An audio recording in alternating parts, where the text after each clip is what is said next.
ابتدا ہے رب جلیل کے بابرکت نام سے جو دلوں کے بید خوب جانتا ہے۔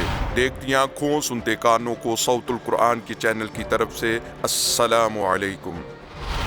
حضرت علی کی خدمت میں ایک شخص حاضر ہوا اور عرض کی، یا علی، کیا کوئی ایسا صدقہ بھی ہے جو اللہ کو پسند نہیں؟ تو حضرت علی نے فرمایا، میں نے اللہ کے رسول سے سنا ہے کہ بدترین صدقہ وہ ہے جو انسان دے کر پھر احسان جتلائے۔ اس نے زمین پر کسی کو کم دے کر امتحان میں ڈالا کہ وہ صبر کس طرح کرتا ہے، اور کسی کو زیادہ دے کر اس امتحان میں ڈالا کہ وہ کس طرح اللہ کی مخلوق کی قدر کرتا ہے۔ کسی انسان کی اتنی اوقات نہیں کہ وہ کسی کی مدد کر سکے۔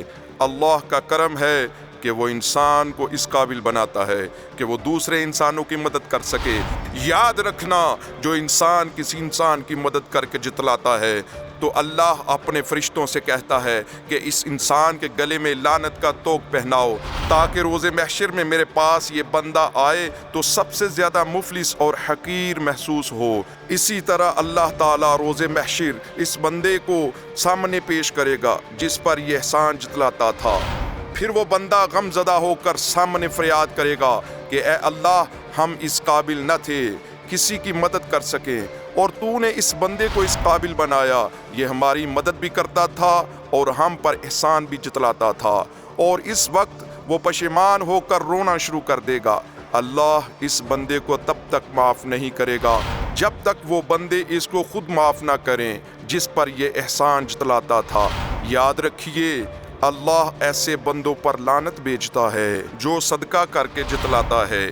نبی اکرم صلی اللہ علیہ وآلہ وسلم نے ارشاد فرمایا، سب سے بہترین صدقہ وہ ہے کہ دائیں ہاتھ سے دیں اور بائیں ہاتھ کو پتہ نہ چلے۔ صدقہ دینے کی بہت زیادہ قسمیں ہیں۔ بعض روایات میں آتا ہے کہ صدقہ اور خیرات علی الاعلان کرنا چاہیے تاکہ دوسرے مسلمان دیکھ کر خوش ہوں اور ان کے اندر بھی نیکی کا جذبہ پیدا ہو۔ حضرت حسن رضی اللہ تعالیٰ عنہ سے روایت ہے کہ رسول اللہ صلی اللہ علیہ وآلہ وسلم نے ارشاد فرمایا کہ اپنے اموال کو زکوٰۃ کے ذریعے محفوظ کر لو، اور اپنے امراض کا علاج صدقے کے ذریعے کرو، اور دعا اور آہوزاری کے ذریعے بلاؤں کا مقابلہ کرو۔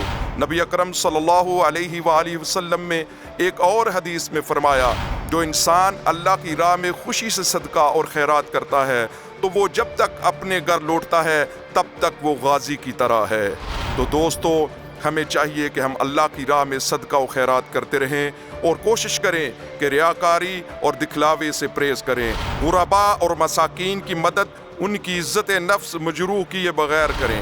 انشاءاللہ نئی ویڈیو کے ساتھ آپ کی خدمت میں دوبارہ حاضر ہوں گے۔ والسلام۔